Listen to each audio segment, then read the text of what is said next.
When I was 27 years old, I left a very demanding job in management consulting for a job that was even more demanding, teaching. I went to teach 7th graders math in the New York City public schools.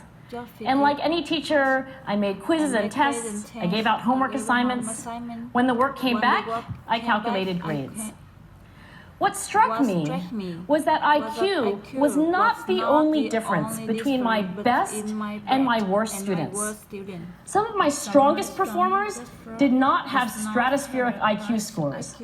Some of my smartest kids weren't doing so well.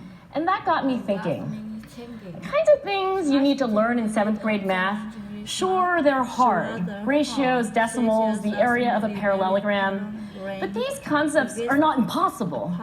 And I was firmly convinced that every one of my students could learn the material if they worked hard and long enough. After several more years of teaching, I came to the conclusion that what we need in education is a much better understanding of students and learning from a motivational perspective, from a psychological perspective.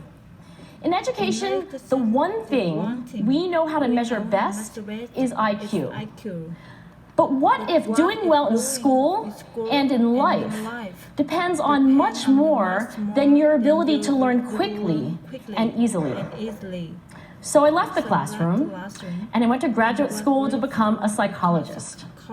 I started studying kids and adults in all kinds of super challenging settings. And in every study, my question was, who is successful here and why? My research team and I went to West Point Military Academy. We tried to predict which cadets would stay in military training and which would drop out. We went to the National Spelling Bee and tried to predict which children would advance farthest in competition. We studied rookie teachers working in really tough neighborhoods, asking which teachers are still going to be here in teaching by the end of the school year. And of those, who will be the most effective at improving learning outcomes for their students? We partnered with private companies asking which of these salespeople is going to keep their jobs and who's going to earn the most money. In all those very different contexts, one characteristic emerged as a significant predictor of success. And it wasn't social intelligence, it wasn't good looks, physical health, and it wasn't IQ. It was grit. Grit is passion and perseverance for very long-term goals. Grit is having stamina. Grit is sticking with your future, day in, day out, not just for the week, not just for the month, but for years, and working really hard to make that future a reality.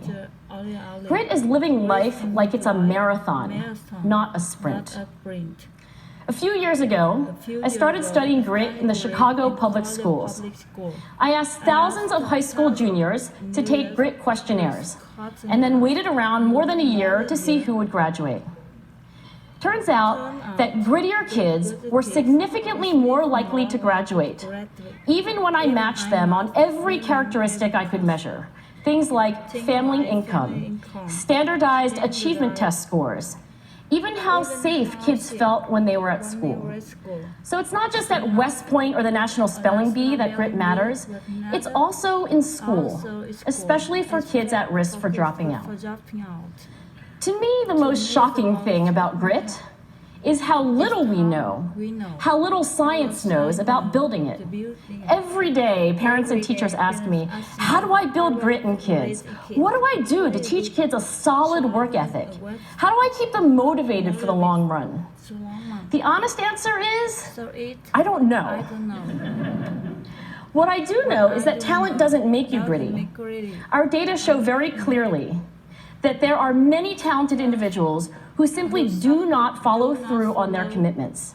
In fact, in our data, grit is usually unrelated or even inversely related to measures of talent. So far, the best idea I've heard about building grit in kids is something called growth mindset. This is an idea developed at Stanford University by Carol Dweck, and it is the belief that the ability to learn is not fixed, that it can change with your effort. Dr. Dweck has shown that when kids read and learn about the brain and how it changes and grows in response to challenge, they're much more likely to persevere when they fail, because they don't believe that failure is a permanent condition. So growth mindset is a great idea for building grit, but we need more. And that's where I'm going to end my remarks, because that's where we are. That's the work that stands before us. We need to take our best ideas, our strongest intuitions, and we need to test them. We need to measure whether we've been successful, and we have to be willing to fail, to be wrong, to start over again with lessons learned. In other words, we need to be gritty about getting our kids grittier. Thank you.